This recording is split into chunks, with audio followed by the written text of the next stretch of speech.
All right, everyone. It is now 1:02 p.m. We're going to go ahead and get started. Thank you very much for joining this deeper dive webinar. If this is your first time joining us here at Losant for one of our deep dives, welcome. And if you're a returning attendee, welcome back. We're excited to have you all here with us today. My name is Aiden Zebrtavage. I'm a member of Losant's education team, and I serve as our technical evangelist. Today, we are very lucky to have Adam Daniel, Losant's VP of Enterprise Solutions with us. And he's going to be leading us through a topic that is extremely timely and relevant to today's environment, which is contact tracing. The CDC has recommended contact tracing as a key strategy for preventing the further spread of COVID-19. And businesses of all types are looking for any and all ways to implement a contact tracing strategy and reopen their doors. Adam will take us through Losant's IoT-based contact tracing solution and speak to not only how enterprise can implement this strategy, but also to highlight several benefits of an IoT-based contact tracing solution over some of the more typical mobile-based strategies that you may be familiar with. Afterwards, myself, Adam, and Brandon Canaday, Losant's Chief Product Officer, will be available to participate in a Q&A here on the Zoom call. Just briefly, before we get started, I wanted to touch on a few housekeeping items. For your awareness, this webinar is being recorded, and the replay will be made available to you in a couple different ways. After this webinar, we'll send you an email with a link to the replay. Additionally, the webinar will be made available on Losant's YouTube page, as well as on our Deeper Dive webpage. Throughout today's webinar, you may have questions that you'd like to ask. I'd like to point out a couple of key features in the Zoom conference. You can use the Q&A feature or the chat function to post questions, and I'll be monitoring those throughout the call. And then at the end of the presentation, as I said, I'll moderate a Q&A session with the posted questions. If you do have to leave early, not a problem. The Q&A will also be posted as a PDF alongside the replay link after today's presentation. So prior to handing it over to Adam to speak directly about today's contact tracing application, I'd like to do some level setting around Losant and our enterprise IoT platform, especially for those of you on the call who are new to Losant. Losant is an application enablement platform. What that means is that Losant provides enterprises with the building blocks to create their own IoT applications. The platform itself consists of 5 key components to help customers achieve that. They are edge compute, devices and data sources, data visualization, our visual workflow engine, and end user experiences. I like to think of these as your building blocks to a full IoT solution. Our customers and partners utilize these tools to create the robust IoT applications that they then put in front of their end users. Losant is a leader in the industrial telecommunications and smart environment spaces, and we've offered this platform to a range of customers, including those in the Fortune 100. So if you are interested in learning more beyond just today's deep dive, please reach out and we'd be happy to set up some time for a much more in-depth discussion. So while Losant provides the software foundation for IoT, there are many other components that have to come together to create an IoT application. So we've surrounded ourselves with a great ecosystem of partners. This includes strategic partners with whom we share sales and go-to-market strategies, solutions partners who work with clients to develop end-to-end IoT applications, and lastly, technology partners that can provide hardware, connectivity, and other services to complete an IoT solution. But today, specifically, we are here to talk about contact tracing and using IoT to achieve that. And this is especially relevant to today's current business environment.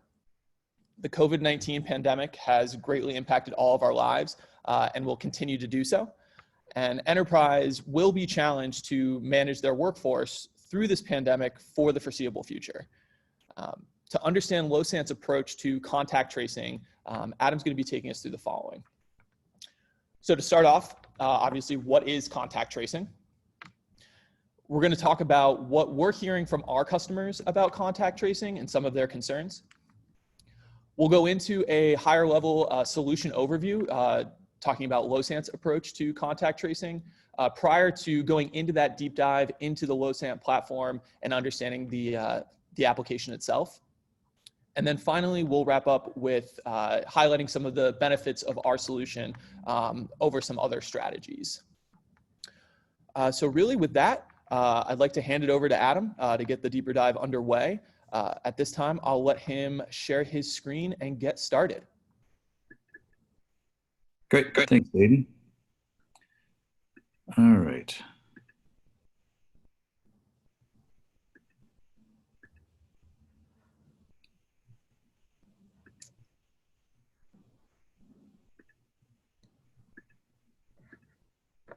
Okay. All right, great. Thanks, Aiden. As Aiden mentioned, I'm Adam Daniel. I'm the VP of Enterprise Solutions at Losant. And excited to talk to you guys about our approach to contact tracing. So first, let's establish what contact tracing really is. Simply put, it is the process of identifying people who may have come in contact with a person that's infected with COVID-19. Many experts believe this is a key tool that's needed to get the enterprises back to work and to help prevent the spread of COVID-19. So this isn't really something that we set out to tackle. This was actually something that was brought to us from our existing customers. A number of customers are looking at what's out there from a point solution standpoint and notice that there are some major concerns that they have in these four major areas: privacy, infrastructure, dependency on mobile devices, and the future, life after COVID. From a privacy standpoint, a lot of the solutions out there rely on real-time location systems, or RTLS. And let's face it, most employees don't want to be tracked. They're uncomfortable with the idea of being tracked all the time, either by RTLS or GPS, which a lot of these point solutions depend on. Being able to track an XY coordinate within an enterprise space and compare that to other XY coordinates is a concern all around within the enterprise space. Whether I'm sitting at a desk, in a conference room, in a cafeteria, or even in a bathroom, we want to be able to track where contacts happen, but allow people to have that privacy as well. From an infrastructure standpoint, again, those RTLS systems require a lot of infrastructure. Some require access points or gateways every 40 feet to grid out in a grid pattern to allow that triangulation of XY coordinates. And the RTLS systems can be extremely expensive. The lower cost solutions may not even get the right resolution to get that coordinate system or the resolution to get the XY in an accurate manner. If you have existing infrastructure for Wi-Fi and access points, a rip and replace is not something you necessarily want to do in order to upgrade your infrastructure to support that. Also, from a multi-site enterprise, you may have different infrastructures across different sites, or some sites may not have any kind of infrastructure. So a lot of these RTLS systems really are dependent on a heavy-duty infrastructure that's extremely costly. Another common concern with current solutions out there is mobile devices. A poll by Opinion Matters, a polling company, actually showed that 71% of Americans are not interested in installing any kind of mobile app on their devices for contact tracing. And in many work environments like construction, warehousing, mobile devices just aren't available, aren't on the person to provide that tracking. And then life after COVID. What happens with this large investment, this infrastructure you put in place, platform and tags and gateways? What happens to all of that after COVID? Can they be repurposed for asset tracking or other purposes like person down scenarios? What can we do with that? So with all of these things in mind, we listen to our customers and we put together this demo that I'm going to walk you through that we're currently piloting with a few. And it shows our approach and how we can possibly address all of these issues. So from an overview standpoint, there are a couple key things here. One, we chose BLE tags. BLE tags are inexpensive for the most part, compared to some of these ultra wideband or more expensive tags that can get up to the hundreds of dollar ranges for an individual tag. We could possibly get a tag down to $4 to $7, depending on volume and depending on the functionality of those tags. So we started there. We also wanted to make sure that we didn't have a heavy infrastructure that had to be gridded out. And that really set the path for the solution. So our solution is dependent on the tags communicating with each other. The BLE tags broadcast out specific information. Our demo tags that we have here that we just saw a picture of actually broadcast out more than just contact information. They broadcast out environmental and accelerometer information as well, so they could be used in different scenarios. Those tags are actually broadcasting out and listening for other tags nearby. And they're currently calibrated to collect information from an existing tag or from another tag within a 2-meter range. No identifiable information is broadcast or saved on these tags. It is just the MAC address, just a unique ID for the tag itself. Every time a tag sees another tag, it records the timestamp, the signal strength, and the ID of that other tag and stores that in memory. Currently up to 500 different contacts within one tag. Again, no reliance on a gateway at this point. At this point, we have a record of that tag within other tags. Now we need to get it uploaded to the platform.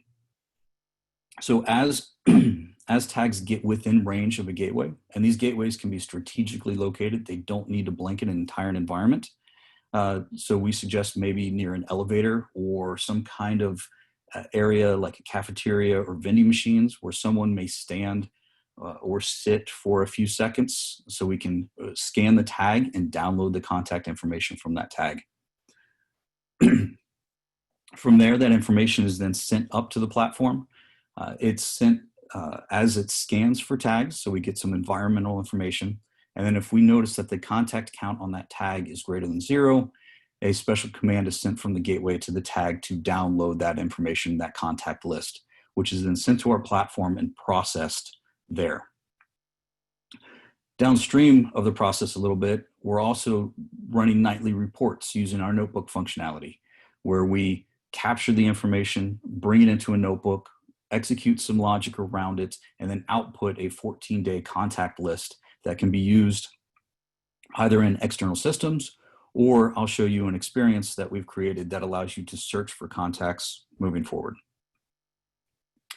So with that, I'll switch over to the platform and we'll dive in here.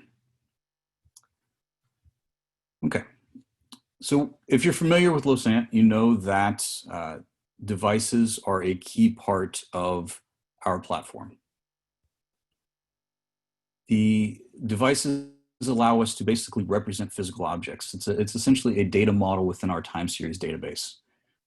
So here we have 4 demo devices, and I'll click into one to explore a little bit more. Within those devices, we're using the MAC address of the device to capture or to name it, to reference it, and to search for it later. We're also using a couple key tags here. One is the type. We're tagging it as a contact tag. So if we have other tags or other devices within this application, we know this is specifically a contact tag.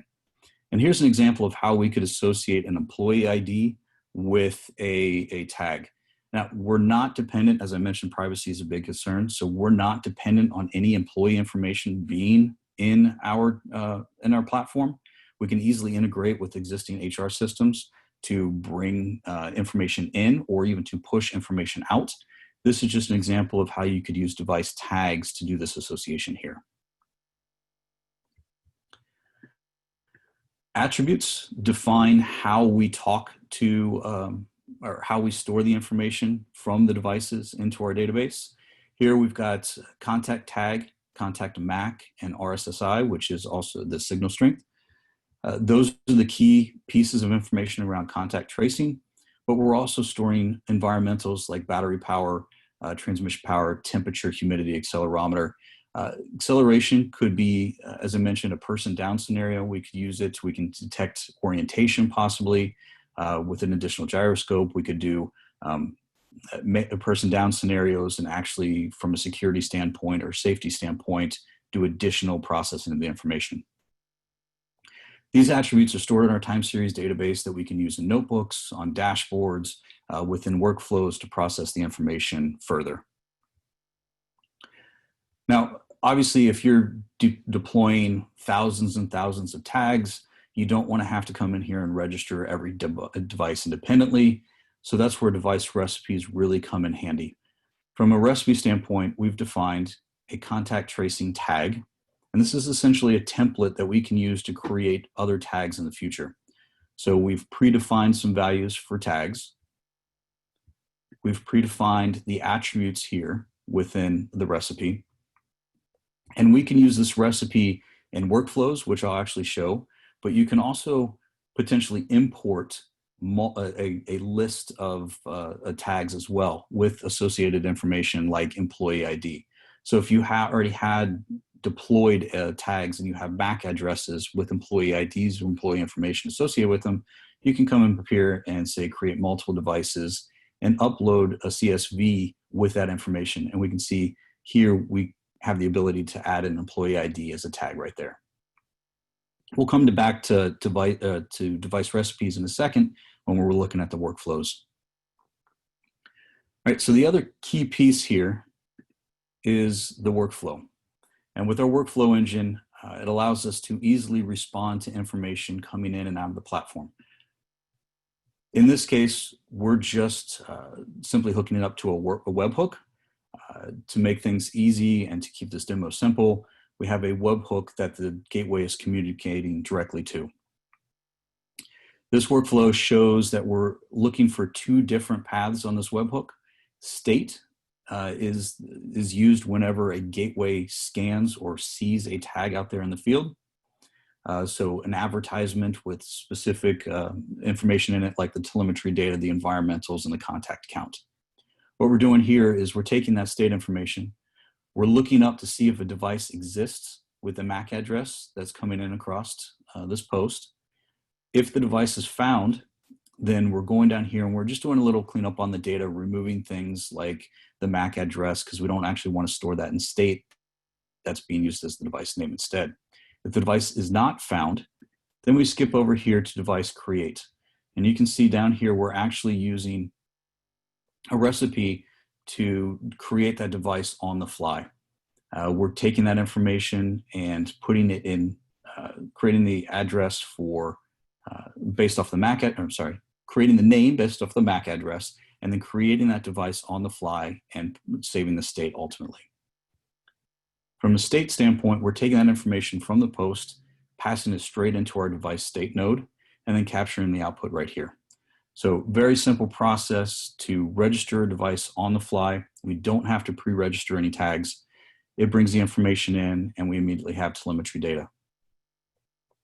From a contact list standpoint, this is a little bit more complicated because we have to take a binary list of contact data that's coming in from the gateway and parse it. So you'll see a function node here, and I won't go into all the details of this, but this is JavaScript that allows us to parse the binary data that comes in initially as base64 encoded, and then break that out into each individual record and save that ultimately into a state object that we then save on the device state. So after the parsing, essentially it's the same process. We look up the device. Is the device found? If not, create it. And here, the big difference is instead of one state, we're actually sending in multiple states. So right here, this attribute or this value working state is actually an array of individual states with individual timestamps because every single one of these contacts is a separate state. And to make that all clear, what we can do is we'll go back to the devices and I'll show you an example of what that state information looks like. So here's what /state on the webhook looks like. We're getting information saying it's coming from the gateway. We're still seeing accelerometer data, environmental data, and contact information and contact count. When I get into the dashboards here, we can actually see what that contact information actually looks like. So here's a full list of all the contacts made with all of the tags currently in this demo. We can see here's a timestamp. Here's the device that registered or that scanned and saw the initial tags. And then here's an array, JSON encoded array of the tags it actually saw with the associated RSSI. And again, this is calibrated to a 2-meter range, line of sight. If it saw multiple contacts, if it saw multiple tags, then there will be additional tags here in this array. You can see over here in the list, we have a dashboard block that shows the tag list, which is the names that are clickable. We also see the battery strength over here, the battery voltage. And we see right here, 2.4 volts is pretty much the end of life for this battery. Since we're getting that information in a workflow, we can immediately send a message out to the person who owns the tag, that's responsible for the tag, maybe IT or facilities, whoever's ultimately responsible for changing the battery or recharging. We can immediately notify them based off this battery strength that the tag needs to be recharged or the battery replaced. So if I go into the detailed dashboard, we can see specifics around this tag. We can see the current battery. We can see the battery history over time. We can see the contact history over time, humidity, temperature, accelerometer. And we can see there was a big accelerometer change here. So probably the orientation of that tag changed. And then we can see also the contact list for this specific device itself. So back on the all tags, we saw everything. Here we can see the contacts specifically for this tag. So now that we have all of the information stored in our time series database, one thing that we need to do is actually generate a report. So CDC recommends that, or CDC says that the incubation period for the virus is about 2 weeks. So what we're going to do here is we're taking our notebook functionality and processing all of the contacts for the last 2 weeks and outputting that as a report. So first we need to go in and define what the notebook looks like. The input of the notebook allows us to define what kind of data we're going to consume. And here in this case, we're bringing in device data for any of the devices that are tagged as type contact tag. Again, going back to the device tags that we had defined earlier, both in the recipe and on the device. We want a time range of 14 days, and we're going to save this as a tag data CSV. This then brings in the information into our notebook and allows us to process all contact information for the last 14 days. We're also bringing in information about the metadata of the device. So these are the additional tags and the name. Remember, we're saving the MAC address as the name of the device, so having access to the metadata is extremely important. With those two pieces of information, we can then use our notebooks to process and output a full contact list for those 2 weeks. So I'm going to jump over to the notebook here and kind of go a little in depth into how we're actually processing this information. Our notebooks are based off of Jupyter, which is pretty much the industry standard for notebook processing. This is a Python notebook. Here we're importing some libraries that we're going to use throughout the process. Here we're defining a simple function that's going to parse that JSON information that we saw coming in the device state. Here we're loading our context file, and I'll show that here in just a second of how that's coming into the notebook. We defined two inputs, if you remember back in the notebook definition within the platform. There was tag data and tag meta. Here we're reading in both of those CSVs. Here we're reading in the tag data.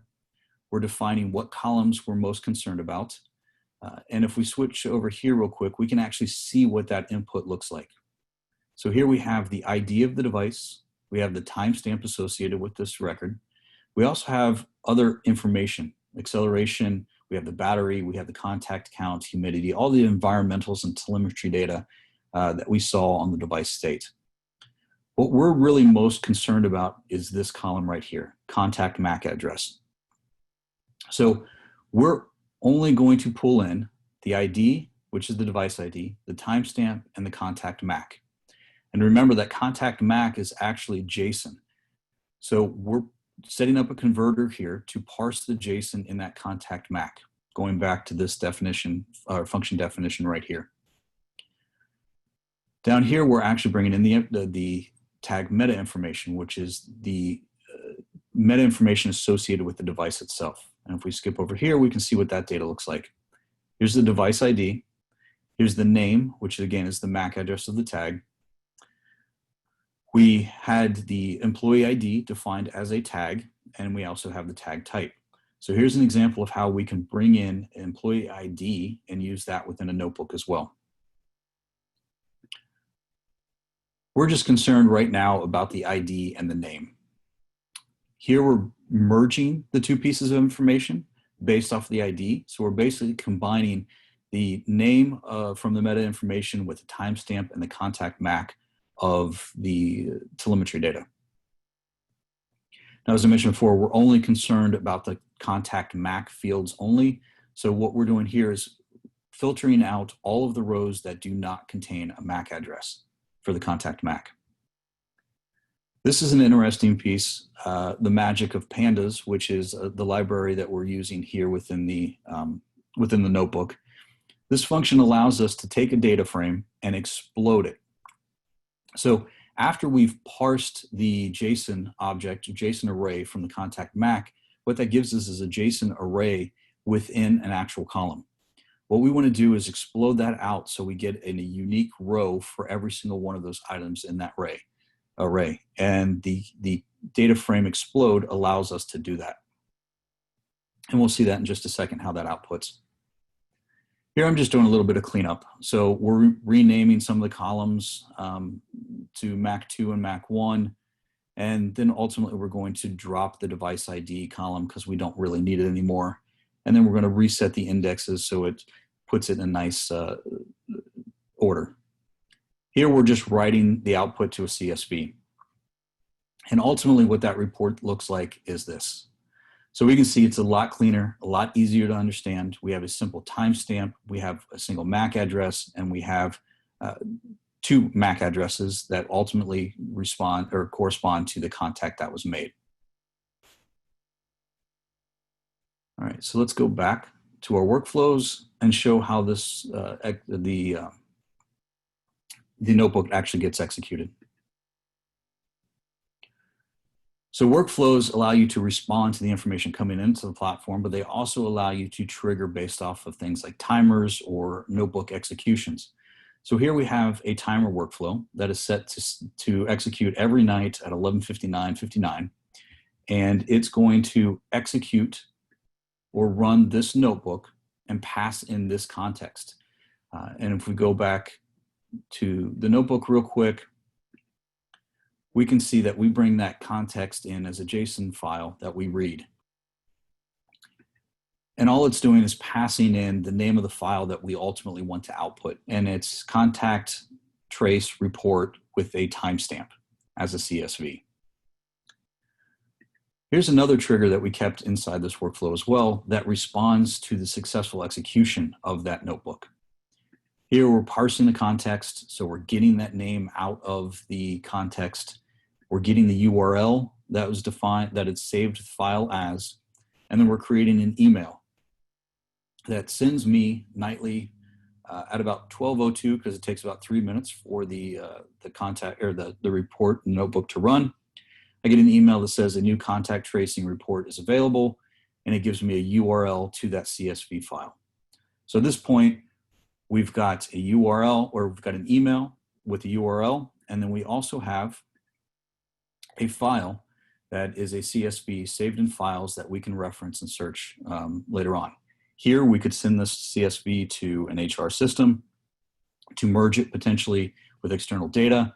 We could actually bring in external information from another HR system or from another IT system that has web services and combine the data. In this demo, all we're doing here is we're using this CSV in an experience. And this is a very basic experience that's pulling that actual CSV in and allows us to search it. And I'm not going to go into detail on building the experience out. We have another webinar that you can reference back if you're interested in how experiences and work within the Losant platform and how to build it. Here, I'm bringing in the CSV, and then I know there's a tag that ends in 7241. And here we can see I filtered out, and it filters on either one of the columns here. And I can see over the last 14 days, there have been 1,500 contacts between 7241 and at least one other tag out of 7,000 total entries. So this is a really simple way to close the loop. I have the contact information. I've processed it on a nightly basis to give me the last 14 days. And now through experiences, I can come in here and I can search and look for any contacts that have happened. So let me switch back over here.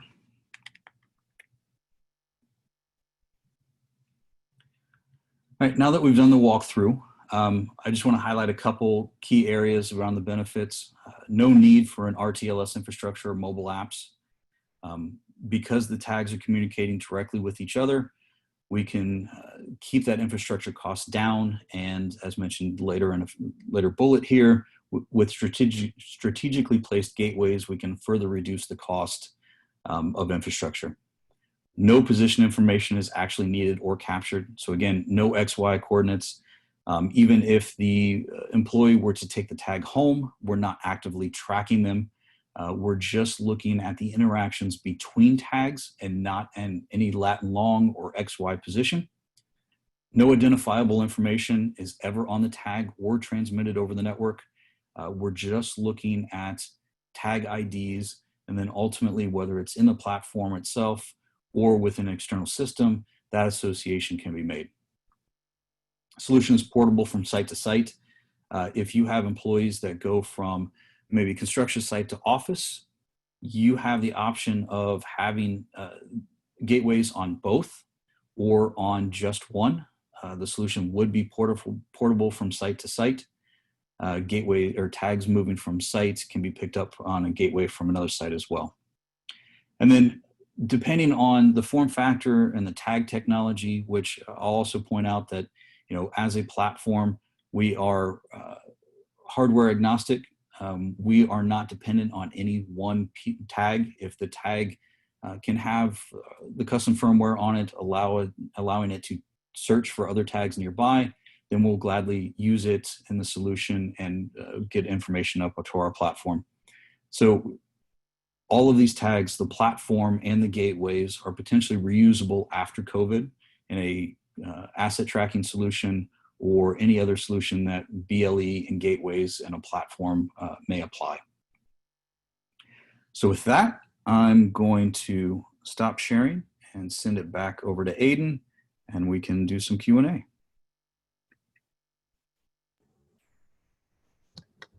Awesome. Thank you, Adam. Let me share my screen here again.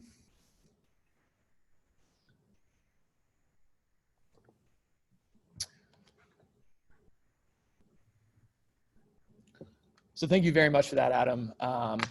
Before we do get into the Q&A, and I'll let Adam catch his breath a little bit after going into that deep dive, I do want to point everybody to a couple of educational resources that Losant has available. So obviously we have our documentation describing the functionality and how to use Losant at docs.losant.com. And when you're ready to take a bit of a deeper dive into learning how to use Losant, we offer Losant University, which is a great way to come up to speed on how to use the platform and get a better idea of all of the capability and application potential that the platform has. As Adam mentioned, we do have our historical deep dive series available as well. Specifically, we have a deep dive available on application experiences and really building up that final end user facing application portal for your customers to be able to access that data. So you can find that at losant.com/deeperdive. And then finally, I want to put in a plug for our blog. We have numerous hands-on tutorials that show you, walk you through different applications and different hardware types using Losant. And then finally, our forums are a great place to engage with the community and get answers to any sort of troubleshooting or Q&A sessions that you may want to utilize that for. So if we are ready, we did get quite a few questions. And so I know Brandon and Adam are available to start working through these. So I think our first main topic where we got quite a few questions was around the Bluetooth asset tags in general. So the first question was, are these tags similar to the Milwaukee Tool tick or to the tile tag? And I believe, Brandon, you had an answer ready for that one. Yeah, thanks, Aiden. So the tags themselves, the actual hardware that make up the tag, is fairly similar, as in it's a BLE tag kind of broadcasting some information. The solution behind it is quite a bit different. So tick and tile both have a pretty creative way to determine the actual GPS location of a tag, but it requires the mobile app.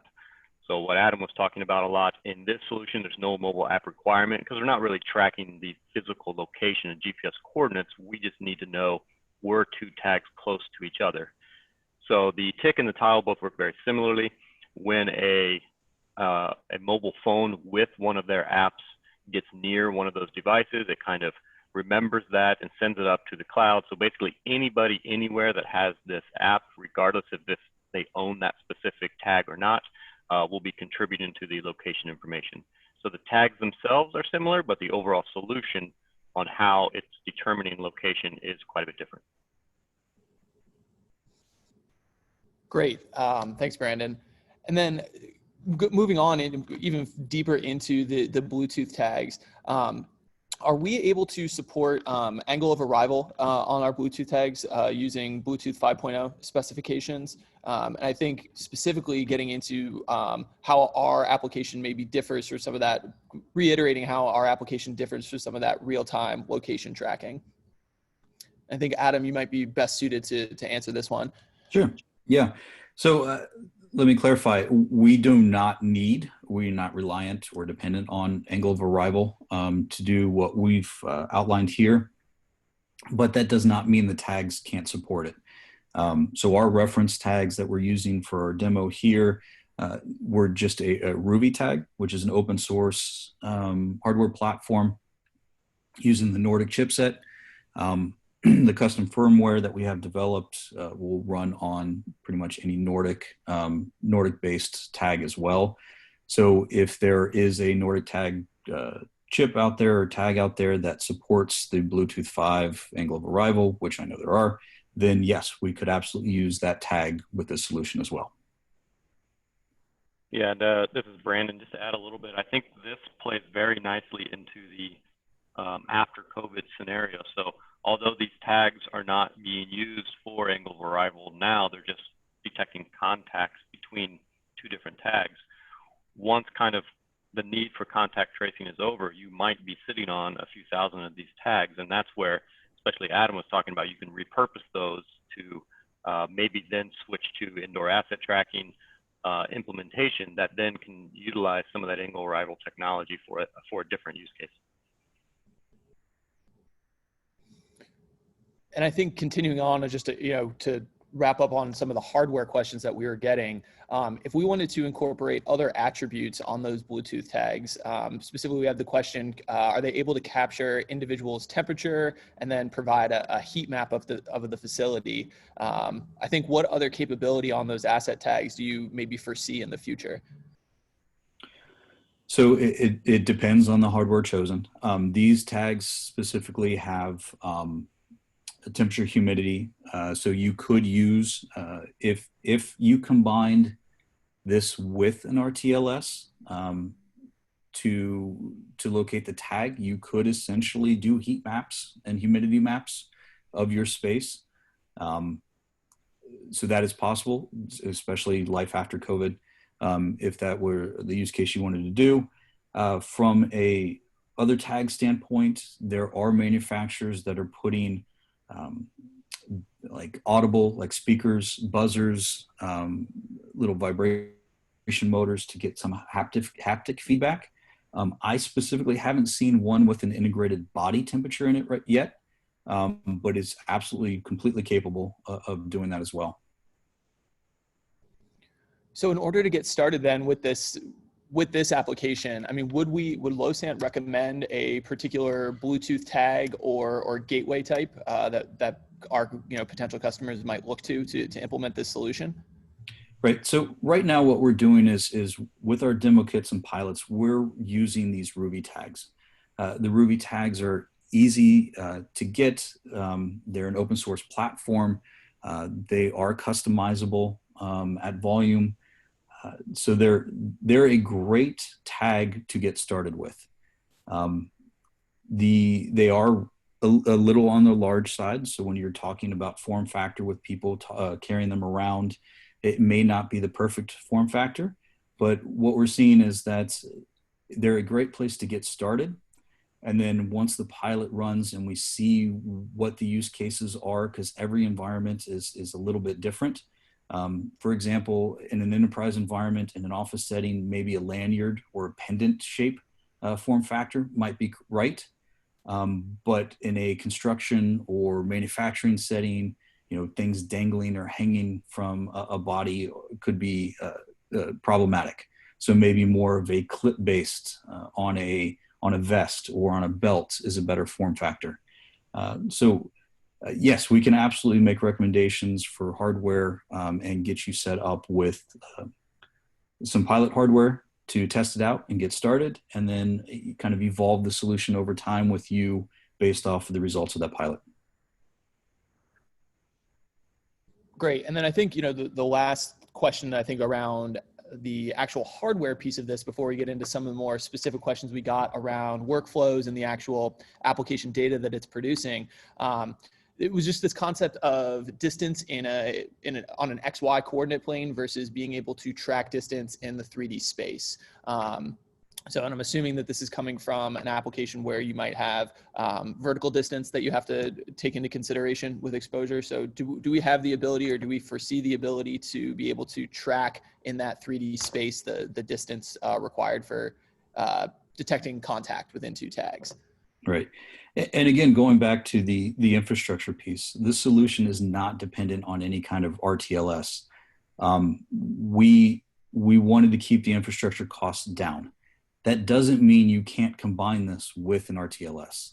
So if you already had the infrastructure in place and you had the capability of doing triangulation through something like a Meraki system or Meridian or a Coupa, and you had that infrastructure in place and you want to translate to an X, Y, and Z, you absolutely could. We're not limiting in that area, but this demo, the solution is specifically not leveraging those to keep infrastructure costs down and flexibility high. Great. So I think, obviously we have a lot of potential flexibility on the hardware side, but I think, for me, looking at this application, it really comes from the value of being able to implement a contact tracing solution relatively quickly. But I think one of the things, some of the questions that we've gotten here are around what else can this data tell us? So specifically, we got a question that says, so once an employee tests positive, can you then assign contact tracing as far as time? And then assign a probability of exposure based on how many degrees of contact versus when. So I think this is getting into a little bit more of a deeper understanding of what data is relevant to understand contact tracing and who needs to be made aware at the enterprise level that they've been exposed to COVID-19. So I think, Adam, this would be a question on the back end side on what level of data analysis would we be able to achieve that might be able to get us something close to this? Sure. Yeah. With notebooks, you can do much deeper analysis than what we showed in this demo. The translating it from just simple contact to more duration based is possible. So we could essentially put all of the contacts in series, in order, and then do an aggregation on duration.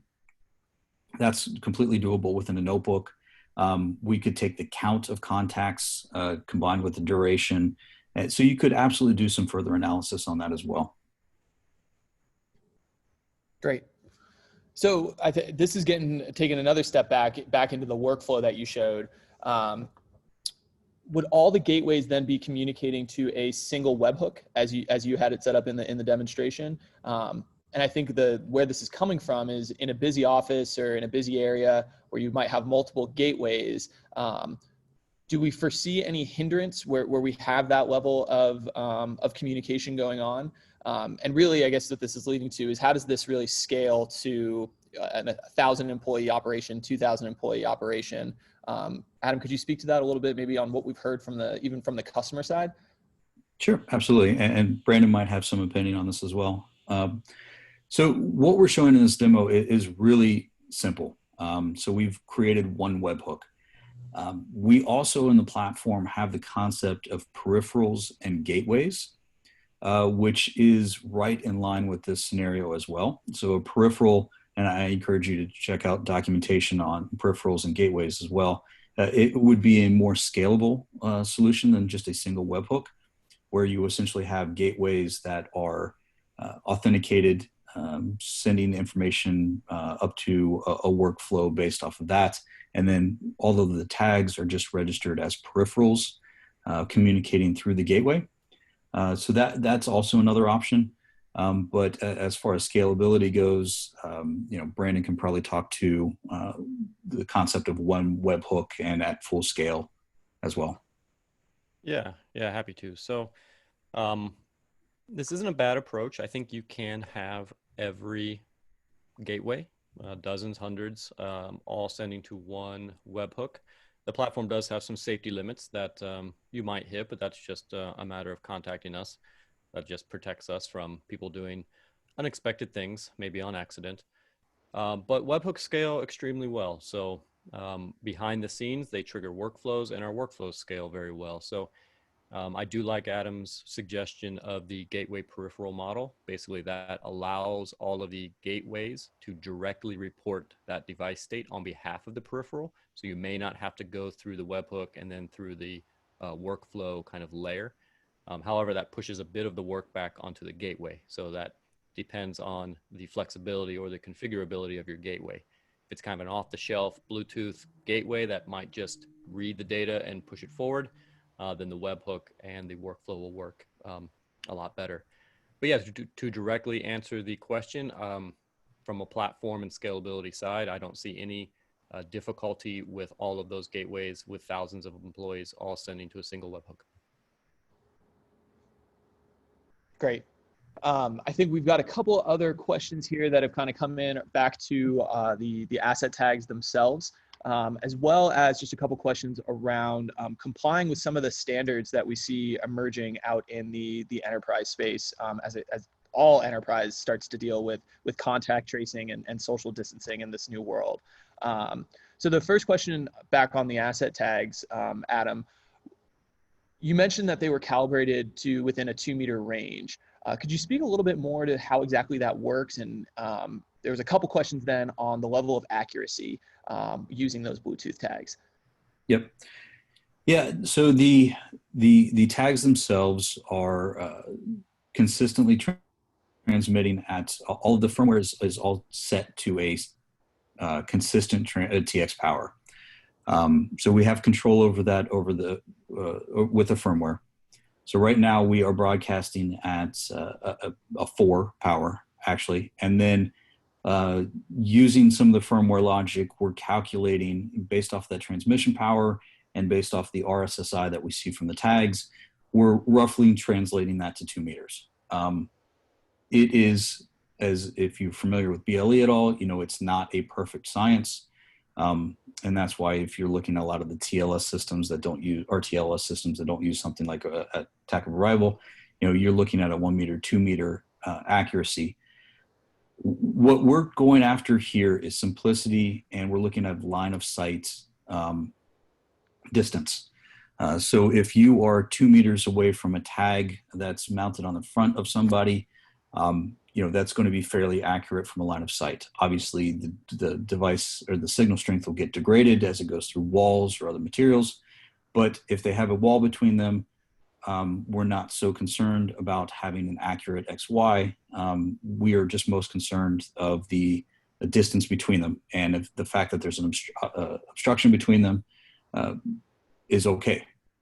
So these are calibrated to about 2 meters. It's calibrated kind of on the safe side. So if they're slightly further away from 2 meters, it will pick it up. And again, the point of contact tracing is to make sure that people that may have been exposed can be notified.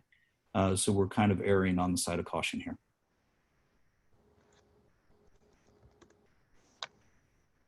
Okay, great. I think actually we've got one last question, as I mentioned, kind of coming around to compliance.